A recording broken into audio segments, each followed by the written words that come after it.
خاوند کی نافرمانی کرتی ہے، اطاعت نہیں کرتی ہے، وہ اگر حج کرے، بھئی حج کا مسئلہ ہے، حج تو قبول ہوگا، نافرمانی کی اس کو سزا بھی دے گی۔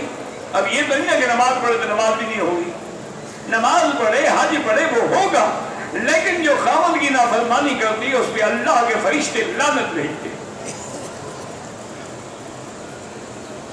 لیکن یہ بھی دیکھا کریں کہ نافرمانی کی وجہ کیا ہے،